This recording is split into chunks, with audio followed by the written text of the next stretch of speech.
buenas noches, bienvenidos al análisis de las 8:45 junto a Carmina Valdizán. Hoy miércoles por la noche haremos y conduciremos el debate. Carmina, un gusto en saludarla, buenas noches. Igualmente, Mariano, muy buenas noches, ¿cómo está? Bien, se cambió de gafas. ¿No? Bueno, es que tengo dos pares, así que... Sí, recién me acabo de dar cuenta. Bueno, hoy venimos los dos de gafas. Así es. No es ordinario. Ya nos toca, se cansa la vista. Se cansa la vista. Bueno, y a veces sí hay, o sea, no todo el tiempo puedo estar usando lentes de contacto, pero en fin. Bueno, Carmina, hoy tenemos un tema importante, un tema que seguramente será interés de nuestra audiencia. Vamos a hablar de corrupción y democracia. Como ustedes sabrán, y muchos los hemos vivido, el tema de la corrupción es un tema que está a lo ancho de todo el país, lamentablemente. No solo es una corrupción estatal, encontramos corrupción en muchos sectores privados, en organizaciones, incluso en hermandades, lo tengo que decir, y por lo tanto es un problema, yo diría, endémico, serio en el país, y bueno, es una situación que vamos a analizar con nuestros invitados, a quienes le doy la bienvenida. Inicio con Lorena Escobar de Así Es, Luis Miguel Reyes de la Fundación Libertad y Desarrollo y Luis Mac, analista político independiente. A los tres, buenas noches, bienvenidos. Bienvenidos, buenas noches. Buenas noches.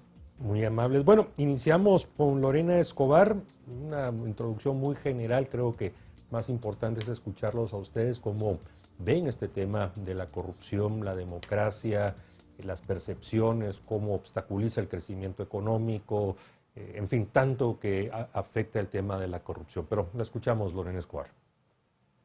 Bueno, primero recordar que la corrupción lo que hace es que tiende a tener una fuga de capitales al sector público. Siempre hay digámoslo así, una persona que genera la corrupción y alguien que pues está dispuesto a pagar los sobornos o dádivas o regalos que se producen. Todavía puede ser, mejor dicho, que sea quien lo propone o quien lo requiera. Eso es independiente. Lo que sí es importante recordar es que se da en el ámbito esencialmente entre el Estado público y los ciudadanos o las empresas. Bueno, de todos modos, ya no importa si están aglutinadas, si son organizaciones civiles o si son sociedades o lo que sea. Lo que sí es que tenemos dos actores importantes. No solamente es de uno. Eso hay que tener claridad, y la corrupción se puede manifestar de diversas formas, ¿no?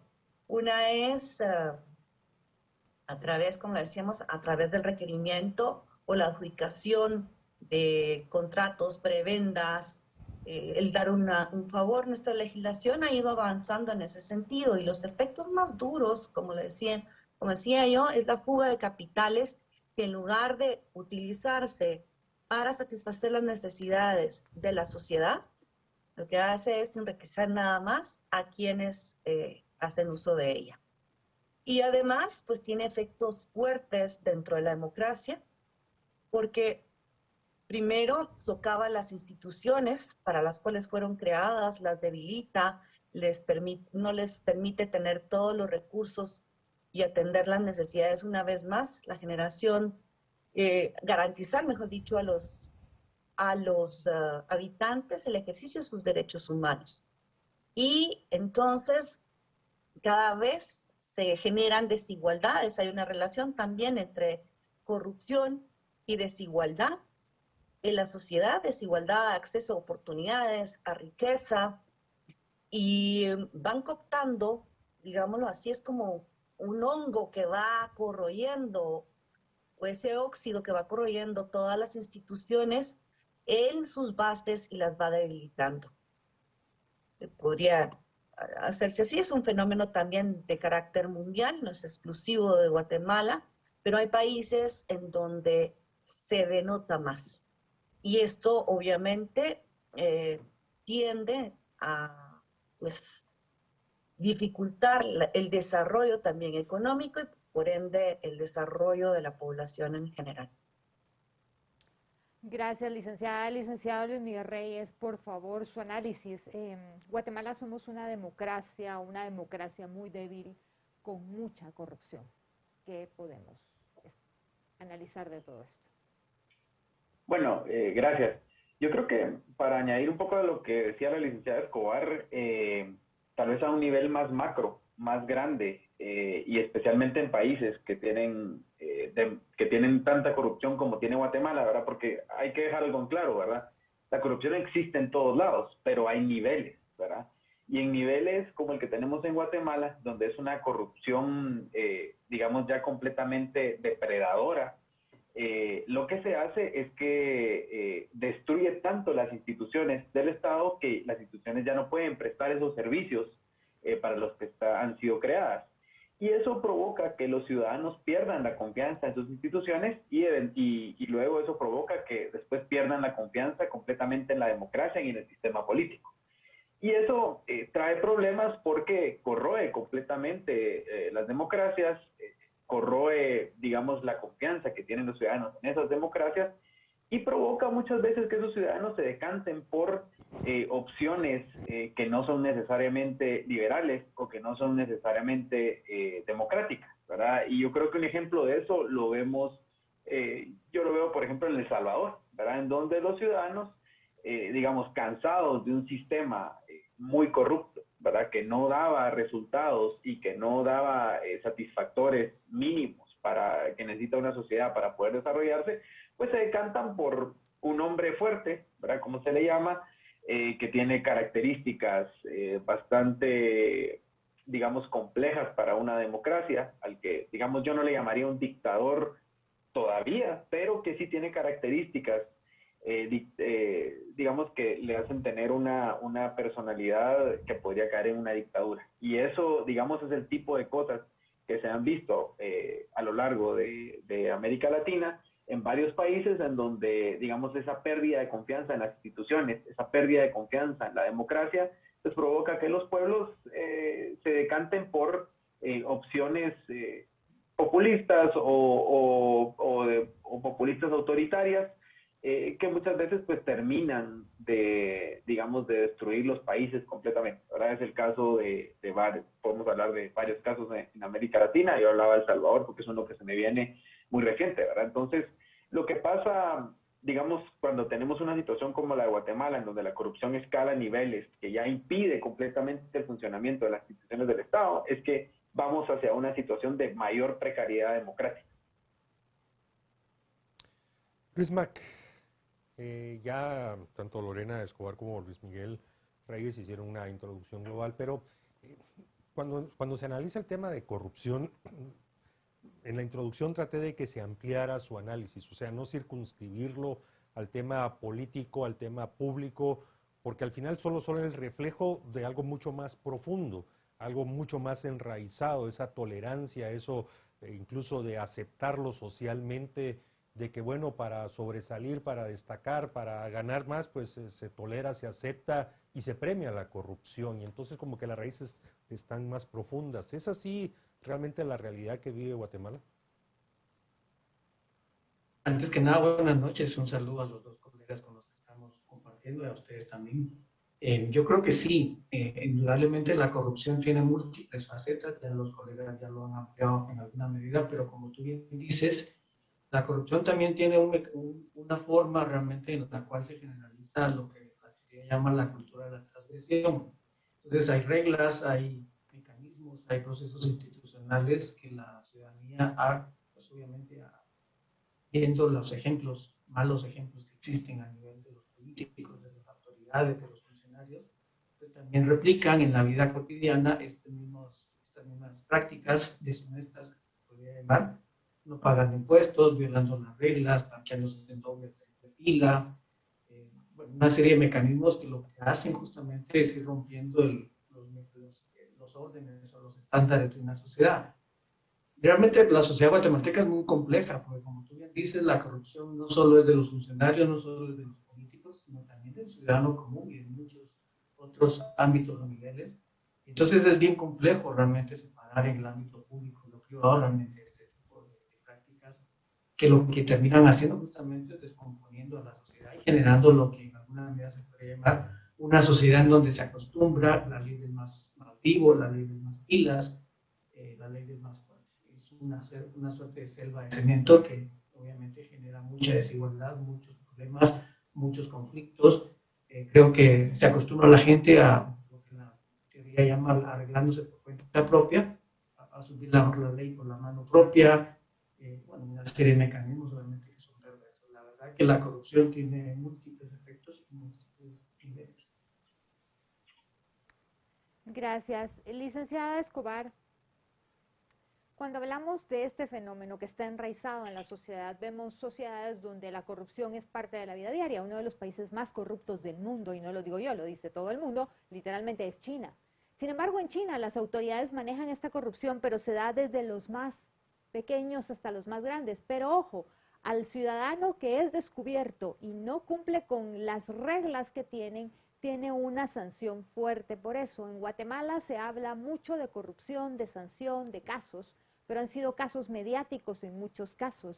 Las personas, como bien indicaba Mariano, y ahora escuchábamos al licenciado Mac, aplauden esto. Ay, es el juega vivo, el ala, qué pilas, ala, miren, lo logró. O sea, ¿cómo vamos a esperar que las autoridades sean distintas y que no todos quieran llegar, como dice usted, a los empleados, a ser servidor público para enriquecerse más y tener más prebendas, cuando nosotros mismos estamos apoyando esto desde nuestros pequeños espacios en la sociedad y salimos pues bien librados porque nos aplauden por hacerlo?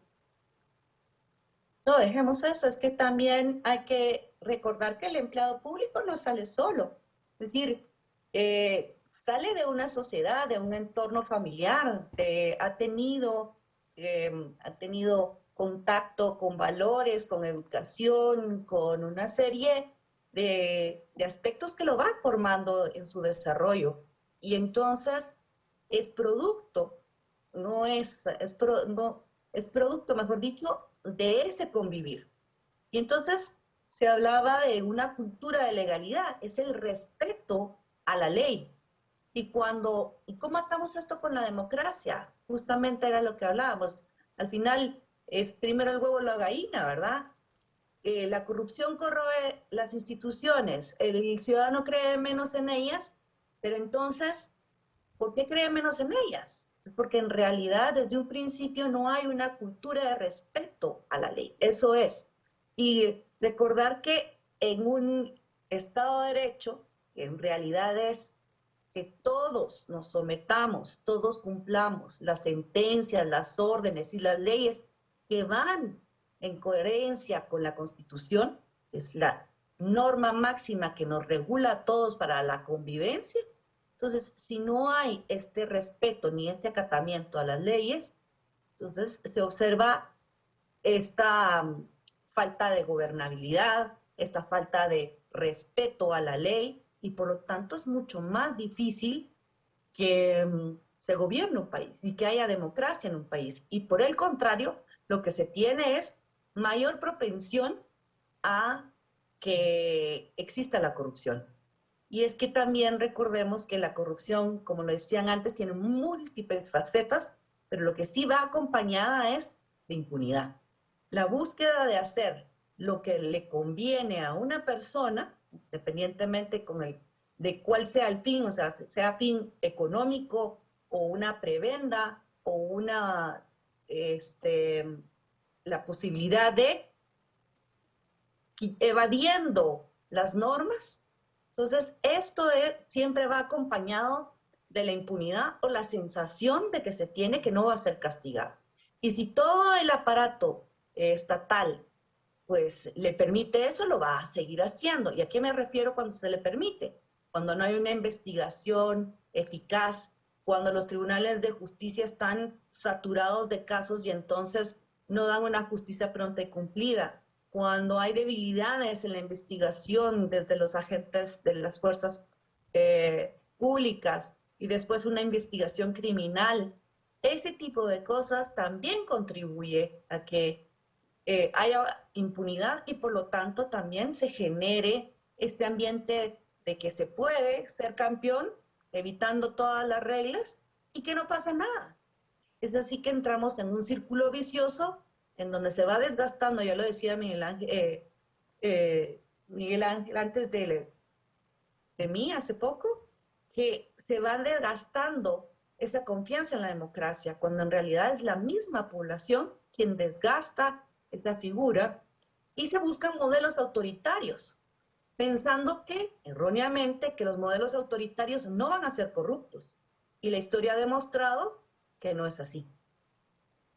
Luis Miguel Reyes, en los últimos 12, 14 años, precisamente porque el tema de la corrupción dejó de ser algo, digamos, como marginal o que era de dimensiones, no quiero decir que menor, sino sencillamente como que el tema de corrupción estaba ahí, estaba presente, pero no había alcanzado los niveles y por supuesto ni siquiera los tenían como los tenemos ahora. El Congreso aprobó alguna legislación, la ley anticorrupción, la ley aquí, allá, se endurecieron las penas, se quitó casi todo lo que tiene que ver con delitos administrativos o de cuello blanco, no goza de medidas sustitutivas, en fin, el péndulo se fue a que había que ser drástico y no dejar que las personas que se fueran señaladas tuvieran algún beneficio en el derecho procesal penal. Pero eso no ha funcionado. Ni los casos emblemáticos que en los últimos años han salido a luz y que han formado parte de grandes debates y de la atención de la sociedad, diciendo pues que esos casos emblemáticos iban a ser ejemplo para evitar de que la corrupción siguiera. ¿Por qué no está funcionando ni la legislación, ni los casos emblemáticos, ni algunas condenas, ni extinción de dominio? En fin, todo esto que hemos tenido en los últimos años, sin embargo, la corrupción sigue galopante en nuestro país.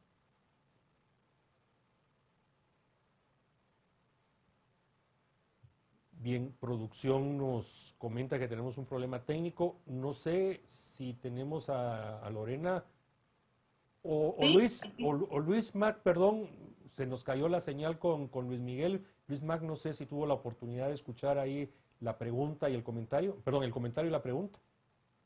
Sí, lo escuché. Por Yo favor. creo que, como tú bien dices, a pesar de que han habido algunos avances, o hubieron algunos avances en el inicio de la lucha contra la impunidad, que como bien dice Lorena, es la otra cara o la otra faceta de la corrupción y la impunidad.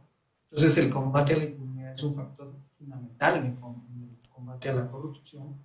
Yo creo que al inicio hubieron, pues obviamente, ciertos procesos, ciertos elementos que en alguna medida fueron avanzando. Sin embargo, me parece que el gran problema, ¿por qué, digamos, está fallando? Me parece, porque al final de cuentas, cuando la corrupción es generalizada y tan hondamente arraigada como en el caso de Guatemala, es bien complejo realmente poder capturar y combatir la corrupción o la impunidad, porque al final de cuentas, el número de personas, el número de actores que pueden ser vistos desde esta perspectiva es tan amplio que la pregunta aquí fundamental es por dónde empezamos.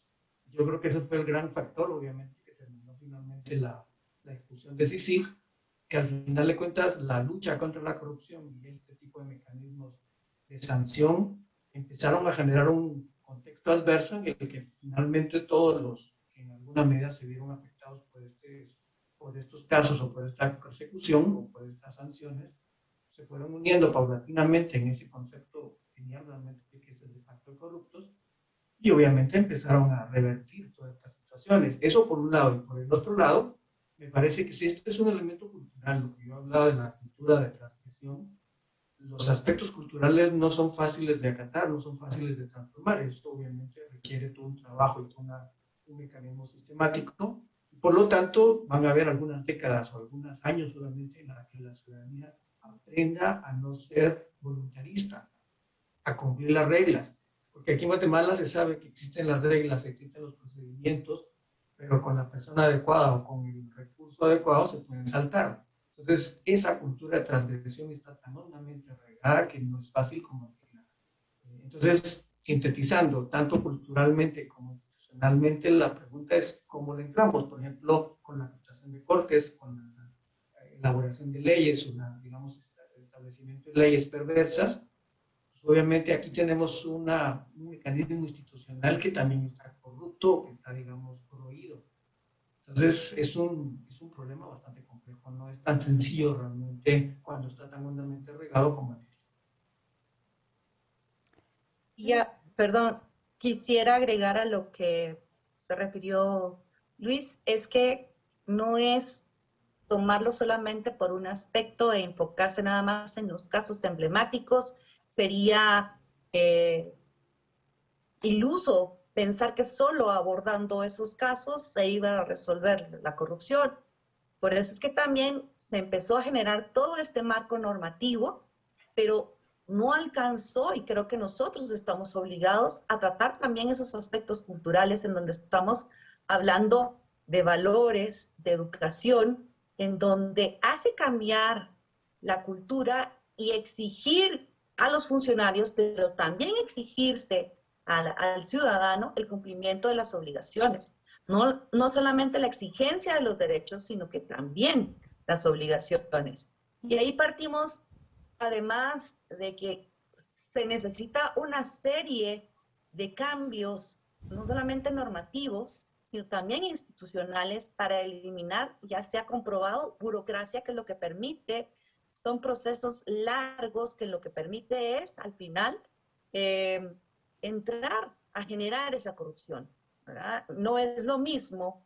En realidad muchos hemos pasado por procedimientos tediosos y largos en donde se le pide a uno una serie de situaciones, por ejemplo en la banca, y uno no comprende cómo entonces hay grandes cantidades que pueden ser sustraídas y generarse movimientos entre los bancos o a nivel del lavado de dinero que pasan desapercibidas. Es que la corrupción también va acompañada en ocasiones de poder y poder político y de poder que facilita esas gestiones.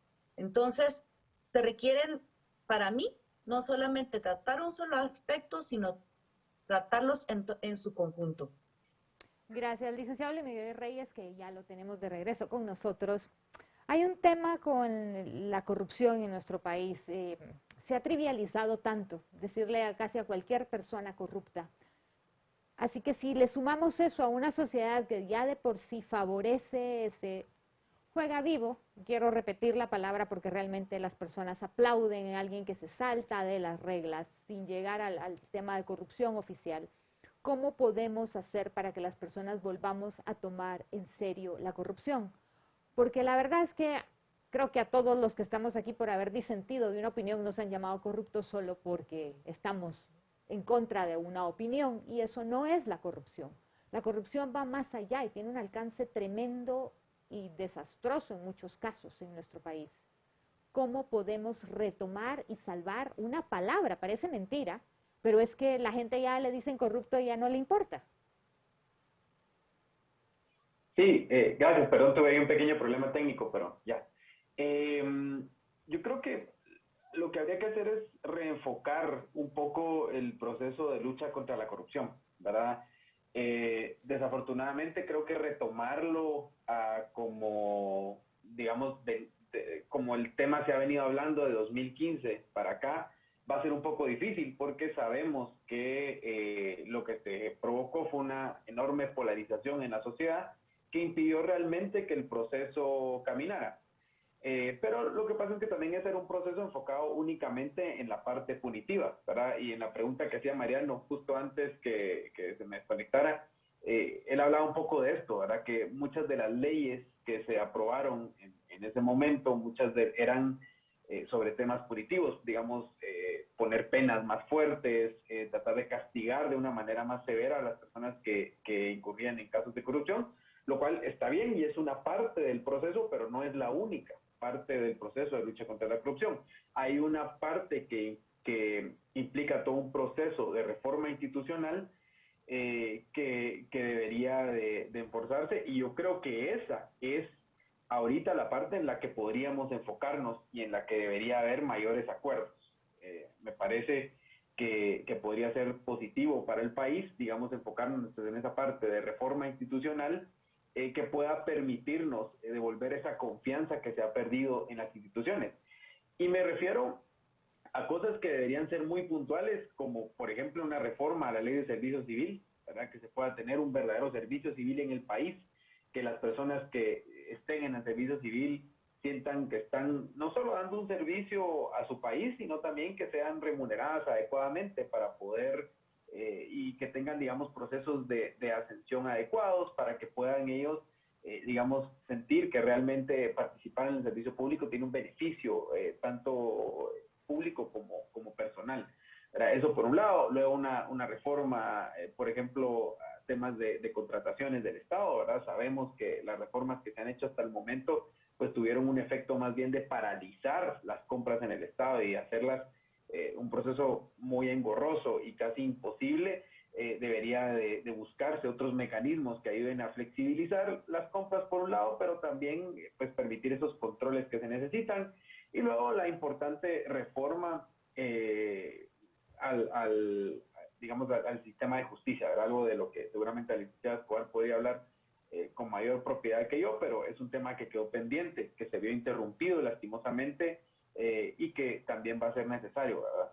Esas tres reformas serían, digamos, importantísimas. No es lo único que se debe hacer. Yo creo que hay una parte muy importante que tenemos que trabajar de poder darle mayor capacidad de operar al Estado, ¿verdad? ¿Y a qué me refiero? A que los ministerios puedan caminar, a que, por ejemplo, podamos mejorar en temas de salud, en temas de educación, que realmente haya un Estado que opere, que pueda dar servicios y que los pueda dar de una forma más eficiente.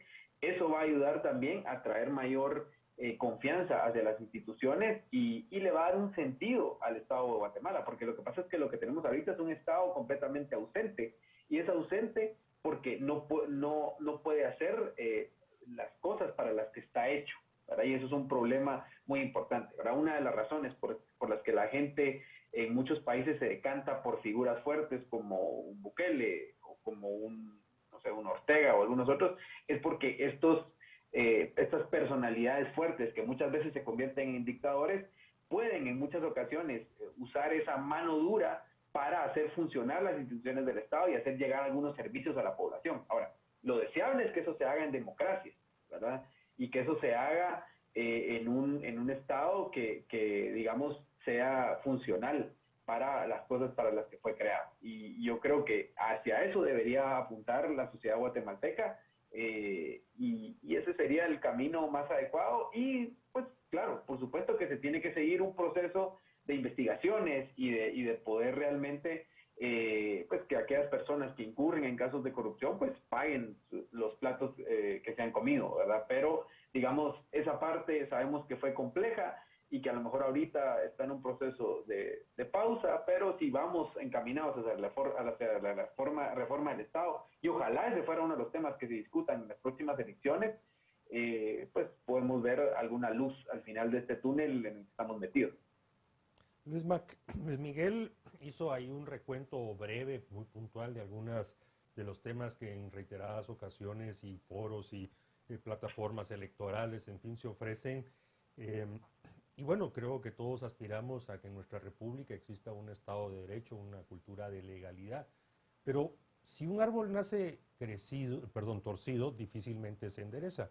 Y con eso lo que quiero decir es que aun cuando hayan reformas, una nueva ley de servicio civil, una nueva ley de un sistema de adquisiciones moderno, competitivo, en fin, todas estas cosas, a ese árbol me refiero a esa persona que se incorpora o que se suma a la administración pública, y lamentablemente volvemos a caer a la administración pública, pero bueno, estamos ahí, cuando está torcido, entonces las leyes no van a servir, hay un problema de esencia, y solo a esto le sumo, han hecho desaparecer del currículo escolar básico temas tan importantes como el civismo, el urbanismo, cosas que van en la esencia de cómo se forma una persona y que después esa formación la hace ser un funcionario o un servidor público honrado, decente. Entonces, ¿por dónde arrancamos? Me parece que esa pregunta tuya es fundamental realmente, porque como tú bien dices, hay un problema estructural, hay un problema institucional, hay un problema legal, hay un problema cultural cultural, hay un problema de valores, hay muchos problemas. Y esto es lo que en alguna medida se va acumulando. Por lo tanto, por dónde empezamos es el gran problema. De hecho, los abogados no me dejarán mentir, creo que lo hubieran autorizado en esa parte. No todas las leyes son malas en Guatemala, hay muchas leyes buenas que no se cumplen. Empezando por la Constitución. Todo el mundo dice que la Constitución tiene un buen nivel, tiene protección de derechos humanos y tiene una serie de aspectos positivos, pero muchas de las partes de la Constitución no se cumplen. Y me parece que si hiciéramos un recuento de muchas cosas legales, podríamos encontrar que obviamente necesitamos reformas, pero las reformas no satisfacen, no son suficientes. Necesitamos también rescatar al Estado, como decía Luis Reyes, también justamente, porque el Estado no solo está ausente, es ineficiente, es obsoleto, es punitivo, es innecesario en alguna medida. Creo que para muchos ciudadanos más bien el Estado es un obstáculo más que una facilidad. Entonces todo el mundo anda huyéndole al Estado porque cada vez que aparece el Estado, por supuesto, es nefasta su acción. Por ejemplo, en todo el tema de vacunación, yo creo que muchos ciudadanos están completamente inconformes con la forma caótica que el Ministerio ha llevado, digamos, el proceso, bueno, muchos otros ejemplos, pero también en el ámbito ciudadano, como habíamos dicho, los ciudadanos se acostumbran, hemos dicho, de pilas, que uso, etcétera, etcétera, pues hay todo un conjunto de elementos que hacen bien complejo, porque al final de cuentas necesitamos rescatar al Estado, necesitamos hacer nuevas leyes, necesitamos generar una nueva cultura. Creo que como tú bien dices, al final no se pueden hacer los cambios de forma, digamos, paralela, de forma simultánea, y existe una gran amenaza, y ya este año obviamente lo vamos a empezar a ver. Si todo esto no solo es complejo, los tiempos electorales también hacen que esta complejidad aumente, porque entonces todas las reformas pueden tenerse, obviamente, pueden ser reversibles si el nuevo gobierno no las continúa, que es lo típico en la administración pública. Cada 4 años volvemos a hacerlo y volvemos a empezar en muchas cosas. Entonces, muchas cosas buenas se pierden, muchas buenas reformas que se hicieron en algunas instituciones se pierden, y por lo tanto, en muchas cosas parece que volvemos a empezar y caminamos 3 pasos adelante y retrocedemos pasos. Entonces, yo creo que el contexto guatemalteco es muy complejo porque al final parece que por cada batalla que ganamos perdemos. Licenciada Escobar, precisamente sobre este punto que estamos hablando, ya vienen elecciones y los ciudadanos que vamos a elegir son personas, no todos, pero muchos de ellos que han permanecido en la esfera privada. Alcaldes, siempre se ven nuevas figuras, diputados, nuevas caras, etc. En nuestro país la ciudadanía no fiscaliza que, por ejemplo, el candidato, a menos de que alguien lo descubra, pero la mayoría de veces no es así, que no haya pagado sus multas de tránsito, que cumpla con cosas tan simples como eso, como tirar basura en la calle. Ese tipo de cosas a la gente ni siquiera le importa. Imagínense esos ciudadanos que no cumplen y no pagan multas y no les interesa. Hablando de vacunación, yo conozco personas que andan desesperadas buscando a ver quién les consigue un carnet para poder viajar a Estados Unidos porque no se quieren poner la vacuna en vez de tomar responsabilidad por sus propios actos.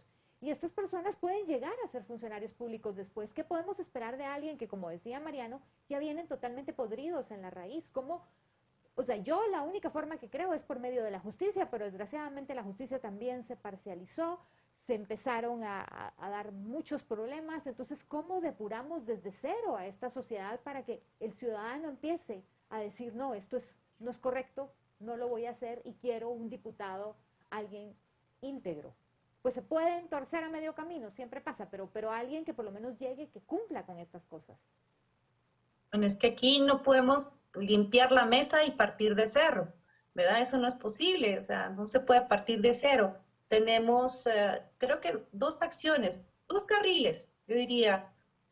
Uno, pensar en las generaciones futuras que nacen, a los niños que están naciendo hoy, los que tienen 5 años o los que están en el sistema educativo. A ellos todavía se le puede brindar, es mucho más fácil, mejor, es terreno fértil, en donde se les puede dar valores, se les puede educar en ciudadanía, en responsabilidad, en obligaciones, en derechos. Ellos son terreno fértil. ¿Qué hacer con aquellos que ya estamos formados, como decían ustedes? Pues aquí solo cabe la justicia. Pero de otra forma, que hay un grupo de ciudadanos, también tenemos que ser conscientes que sí hay ciudadanos que están interesados en cómo evoluciona el país, están metidos en dar esa auditoría social, que la auditoría al final es una fiscalización de lo que hace el gobierno y el Estado. La auditoría permite vigilar y vigilar a los gobernantes y ser una herramienta eficaz para hacer un peso y un contrapeso en esas decisiones.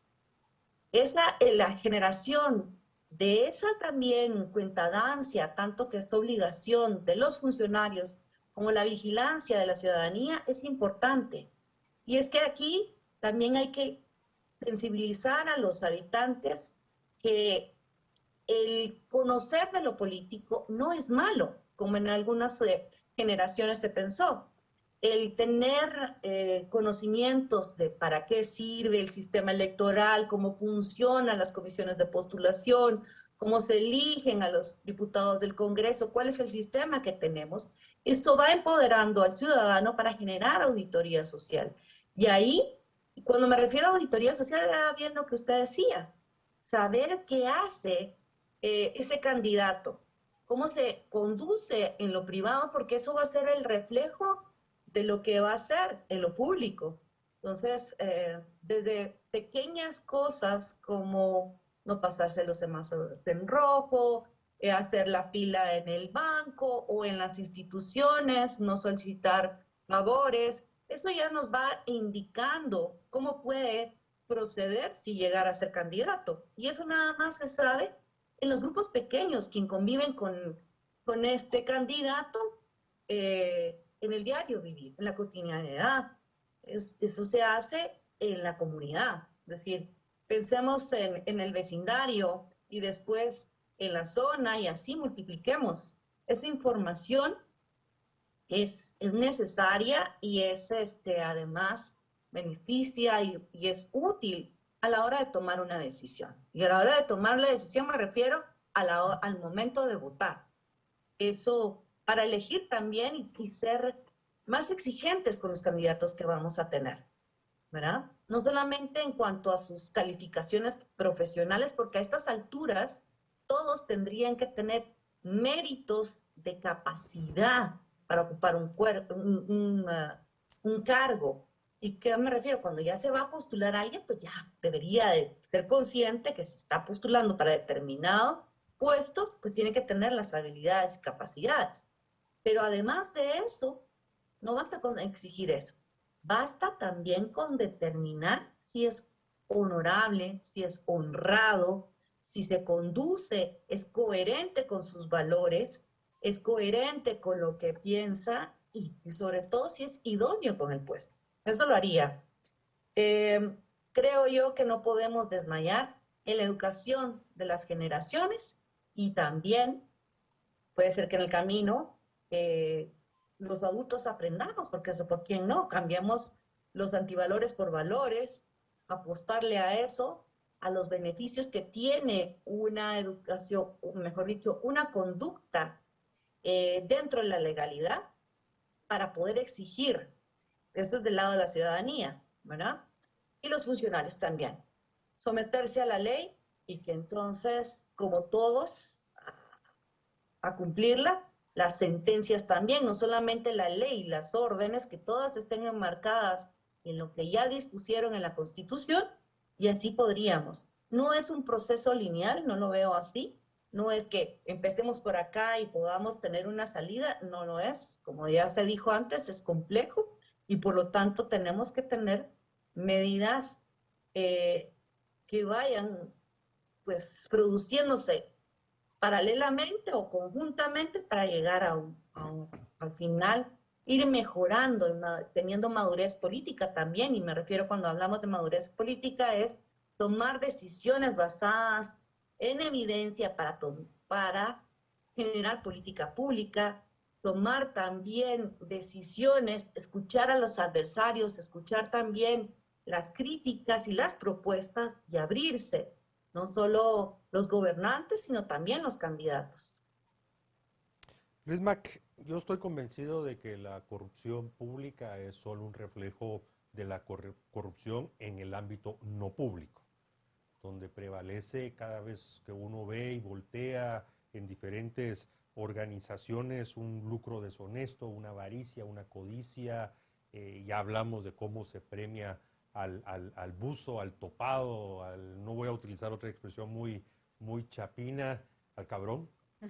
Pero en fin, entonces, ¿dónde arrancamos? ¿Dónde podemos empezar a solucionar problemas? Porque si no, creo que podremos estar en el evento electoral 2023 tratando de incidir en quiénes son los candidatos, de tratar de perfilarlos, no digamos después cuando asumen los cargos, y muy probablemente vamos a estar similar a hoy o peor.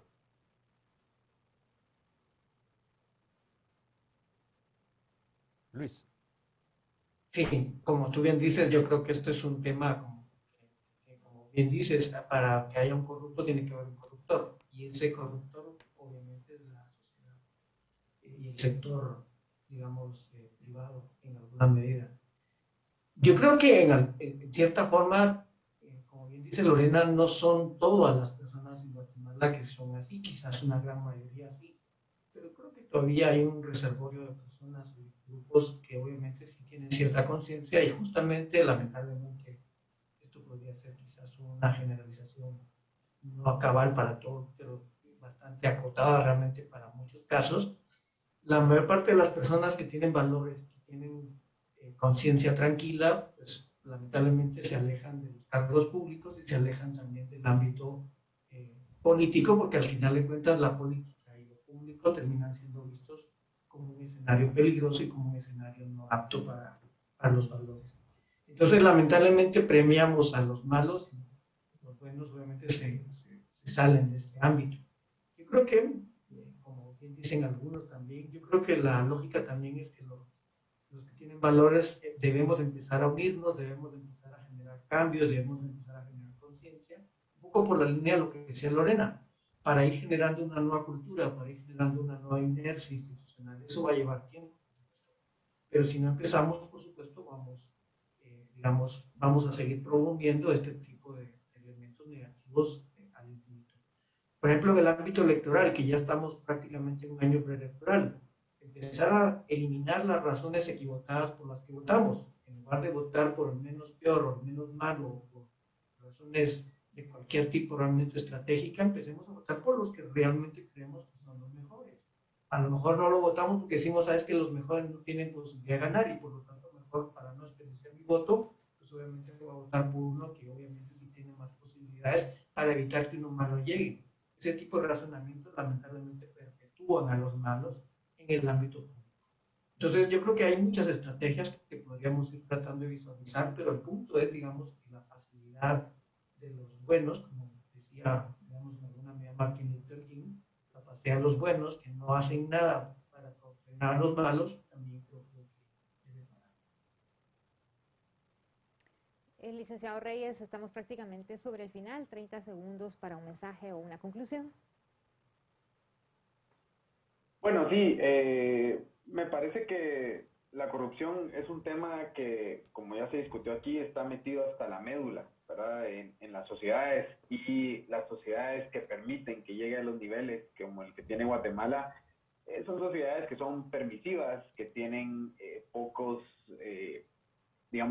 valores, poca formación sobre este tema. Yo creo que necesitamos un cambio cultural, necesitamos un pacto político que sea enfocado no solo en la lucha contra la corrupción, sino en devolverle realmente vida al Estado guatemalteco y que sea un Estado que pueda servir para lo que se hizo. Yo creo que si tenemos un pacto político enfocado en eso, la lucha contra la corrupción es parte de eso, porque en la medida en la que estemos de acuerdo en fortalecer el Estado y que el Estado pueda realmente cumplir con sus funciones básicas, las que están en la Constitución, pues en esa medida también va a ser necesario luchar contra la corrupción y hacer las reformas que el Estado necesita para que pueda funcionar. Bien, agradecemos a Lorena Escobar de Asíes, Miguel Reyes de la Fundación Libertad y Desarrollo y a Luis Mac, analista político independiente, que nos hayan acompañado esta noche. Muy amables, buenas noches. Muchísimas gracias, buenas noches. Feliz noche. Feliz noche. Gracias.